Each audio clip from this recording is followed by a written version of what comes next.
We, the people of India, having solemnly resolved to constitute India into a sovereign, socialist, secular, democratic republic and to secure to all its citizens justice, social, economic, and political, liberty of thought, expression, belief, faith, and worship, equality of status and of opportunity, and to promote among them all fraternity, assuring the dignity of the individual and the unity and integrity of the nation.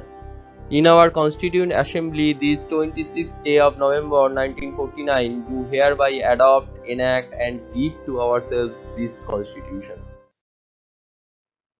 Hi everyone, আমি শিবব্রত তোমাদের সঙ্গে আছি। Welcome to our channel exam archive. আজকে আমরা আলোচনা করছি ভারতীয় সংবিধানের প্রস্তাবনা নিয়ে। কোনো জিনিসকে জানতে গেলে যেমন তার ম্যানুয়াল পড়তে হয়, তেমনি ভারতীয় সংবিধানকে জানতে গেলে পড়তে হবে ভারতের প্রিয়াম্বেল। আজকে আমরা জানবো এই ভিডিওতে প্রিয়াম্বেল সম্পর্কে। প্রিয়াম্বেল কথাটি এসেছে ল্যাটিন ওয়ার্ড প্রায়াম্বুলাস থেকে, যার অর্থ হলো ইন্ট্রোডাকশন।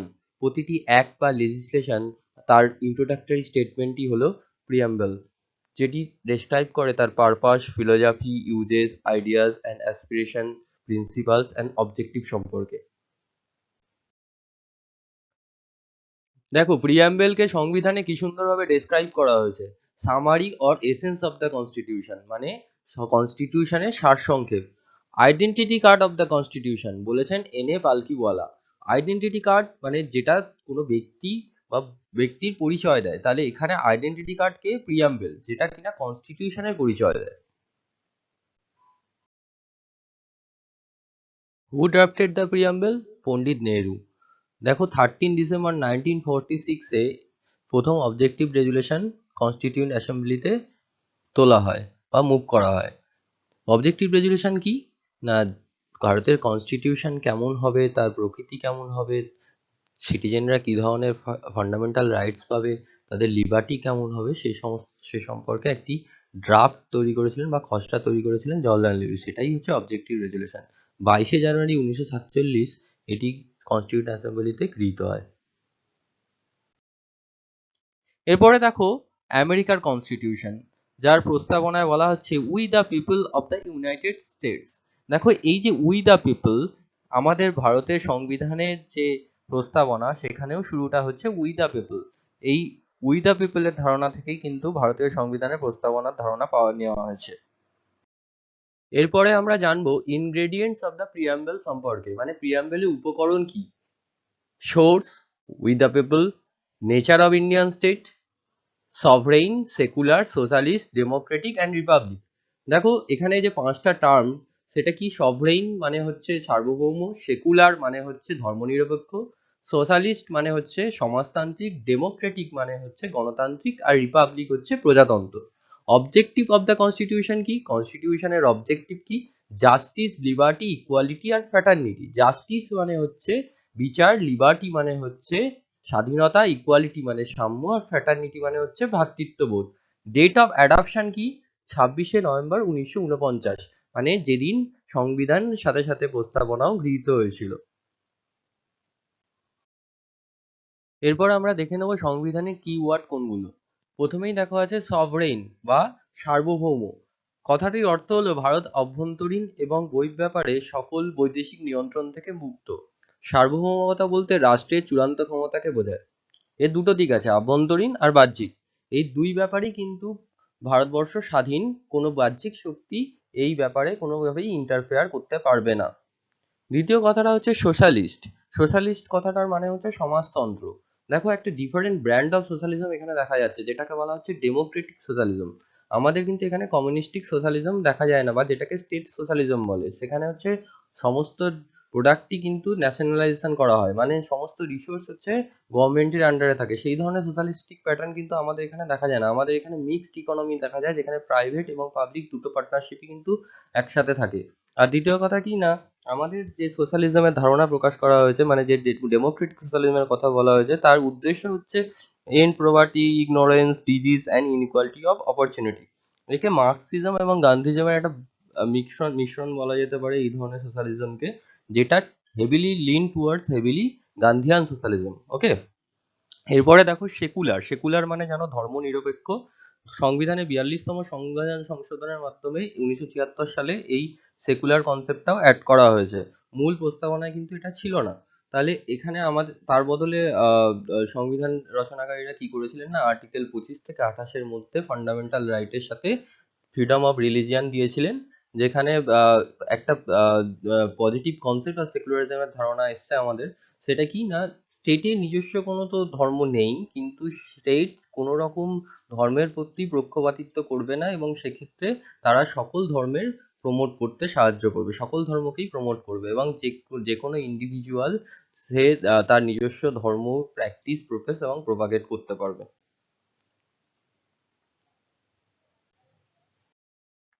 এরপরে ওয়ার্ডটা হচ্ছে ডেমোক্রেটিক, যেটার মানে হচ্ছে position of supreme power by the people, মানে গণতন্ত্র। গণতন্ত্র কথাটা এসে ডেমো এবং ক্রেসি থেকে, ডেমো মানে পিপল, ক্রেসি মানে rule, rule of the people মানে জনগণের শাসন। তাহলে not only political democracy but also social and economical. ইন্ডিয়ার ডেমোক্রেসি কিন্তু ইনডাইরেক্ট ডেমোক্রেসি, যেটাকে বলা হচ্ছে রিপ্রেজেন্টেটিভ ডেমোক্রেসি, অথবা এটাও এইভাবে বলা যায় রিপ্রেজেন্টেটিভ পার্লামেন্টারি ডেমোক্রেসি, যেখানে এক্সিকিউটিভ রেসপন্সিবল থাকছে লেজিসলেচারের কাছে।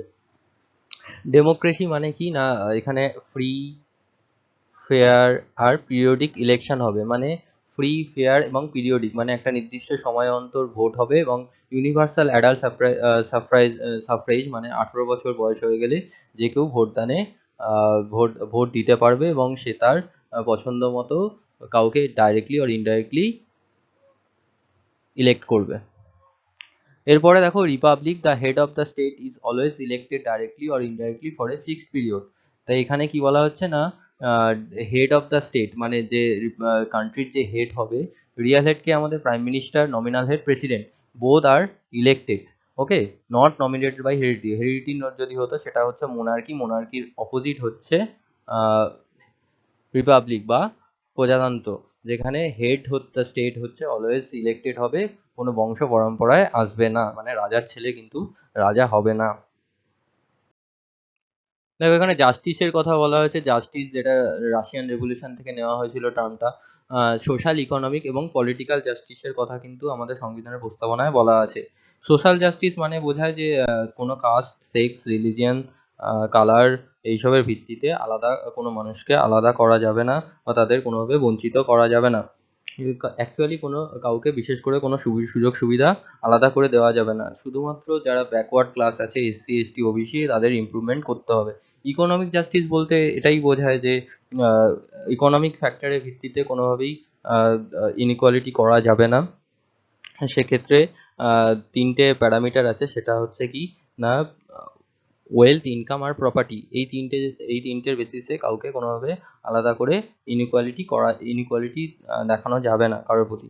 এই কম্বিনেশন অফ সোশ্যাল জাস্টিস আর ইকোনমিক জাস্টিস ডিনোটস হচ্ছে ডিস্ট্রিবিউটিভ জাস্টিস। ওকে, আর পলিটিক্যাল জাস্টিস মানে all citizen equal political right আছে, মানে যেমন ধরো সবাই ভোট দিতে পারবে, এবং 18 বছর হয়ে গেলে, এবং equal access to all political office, যে কোনো পলিটিক্যাল অফিসে সবার সমান অধিকার থাকবে অ্যাক্সেস করার, আর কি না গভর্নমেন্টে ইকুয়াল ভয়েস থাকবে। ওকে, এই তিনটেই নেওয়া হয়েছিল কিন্তু রাশিয়ান রেভলিউশন থেকে। দেখো এরপরে আছে liberty, the absence of reasonable restriction on the activities of individual, providing opportunities for the development of individual personalities. শুধুমাত্র কিন্তু যে রেস্ট্রিকশন থাকবে না সেটাই তোমার স্বাধীনতা, সেটা কিন্তু নয়। এখানে কিন্তু সঙ্গে সঙ্গে এটাও বলছে যে প্রোভাইডিং অপরচুনিটি, এবং তোমাকে সুযোগ সুবিধা করে দিতে হবে যাতে একজন ইন্ডিভিজুয়াল পার্সোনালিটির সম্পূর্ণ ডেভেলপমেন্ট হয়, তার সম্পূর্ণ বিকাশ হয়। ওকে, প্রিয়াম্বেলের লিবার্টি কিন্তু অ্যাকচুয়ালি দেওয়া আছে ফান্ডামেন্টাল রাইটসে, যেটা আমি পরে আলোচনা করবো ফান্ডামেন্টাল রাইটস পড়ানোর সময়। এই লিবার্টি কিন্তু অ্যাবসলিউট নয়, কিছু কিছু ক্ষেত্রে এটা রিজনেবল রেস্ট্রিকশন আছে, যে কারণে এটাকে বলা হয় কোয়ালিফাইড। ওকে, অ্যাবসলিউট নয়, মানে পুরোপুরি যে লিবার্টি মানে তোমার স্বাধীনতাই আছে, তুমি যা ইচ্ছা তাই করবে, সেটা কিন্তু নয়, কিছু কিছু ক্ষেত্রে এটার ব্যতিক্রম আছে, সেই জন্য এটা হচ্ছে কোয়ালিফাইড। ওকে, এরপরে দেখো equality সিকিউরস all citizens equality of status and opportunity, যেটা একটা ওয়েলফেয়ার স্টেট তৈরির কাজে লাগছে। তার ইকুয়ালিটি কি বলছে না, ইকুয়ালিটি এখানেও তিন ধরনের ইকুয়ালিটি আছে, সিভিক, পলিটিক্যাল আর ইকোনমিক। অ্যাকচুয়ালি ইকুয়ালিটির কথা বলা হয়েছে ফান্ডামেন্টাল রাইটসে, 14 থেকে 18-এর মধ্যে ইকুয়ালিটি আছে, যখন ফান্ডামেন্টাল রাইটস পড়াবো তখন ডিটেলসে বলবো। আর অ্যাবলিশন অফ আনটাচেবিলিটি, আর্টিকেল 17, এগুলো ইকুয়ালিটির মধ্যেই পড়ছে। অ্যাকচুয়ালি এর ধারণার মাধ্যমে গান্ধীজির কাছ থেকে ইকুয়ালিটির ধারণা নেওয়া হয়েছিল, যার মাধ্যমে একটা ওয়েলফেয়ার স্টেট বা জনকল্যাণমূলক রাষ্ট্র তৈরি করার কথা বলা হয়েছে। এরপরে দেখো ফ্র্যাটার্নিটি, যার মানে হচ্ছে ভ্রাতৃত্ববোধ, মানে সেন্স অফ ব্রাদারহুড। এটা ফ্রেঞ্চ রেভলিউশন থেকে নেওয়া হয়েছিল। সিঙ্গেল সিটিজেনশিপ, দেখো ইউএস এর মতো আমাদের কিন্তু ডাবল সিটিজেনশিপ নেই, সিঙ্গেল সিটিজেনশিপ, মানে আমরা কেবলমাত্র ভারতেরই জনগণ বা ভারতের নাগরিক। এই তার মধ্যে দিয়ে কি ভ্রাতৃত্ববোধ ফুটে ওঠে।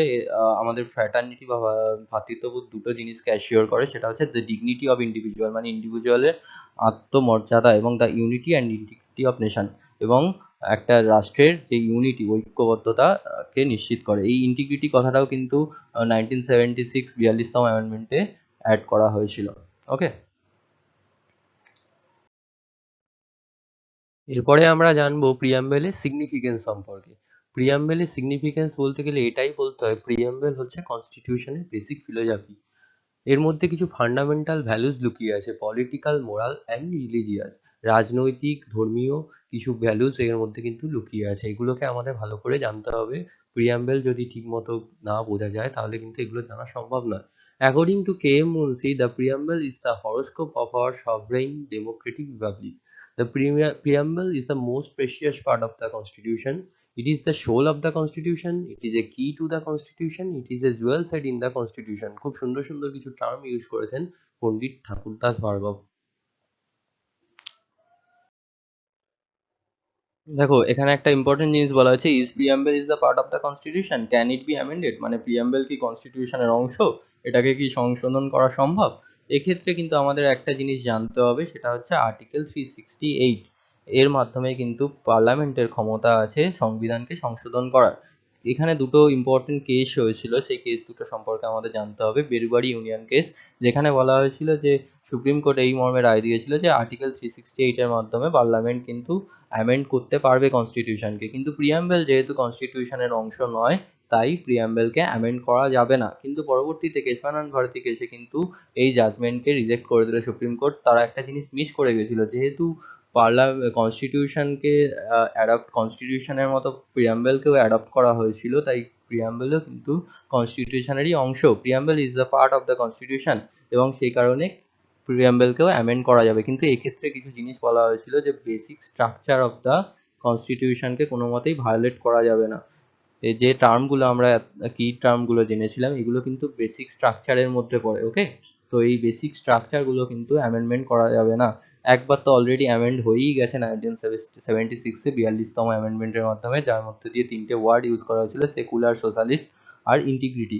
এই তিনটে কিন্তু কনস্টিটিউশনের বেসিক স্ট্রাকচারকে কোনোভাবেই নষ্ট করে না, তাই এক্ষেত্রে কোনো অসুবিধা হয়নি। ওকে, তাহলে পার্লামেন্টের পাওয়ার আছে কনস্টিটিউশনকে, কনস্টিটিউশনের সাথে সাথে প্রিয়াম্বেলকে অ্যামেন্ড করার। 42তম অ্যামেন্ডমেন্ট 1976-এর মাধ্যমে এখনো পর্যন্ত একবারই কনস্টিটিউশনের প্রিয়াম্বেল অ্যামেন্ড করা হয়েছে।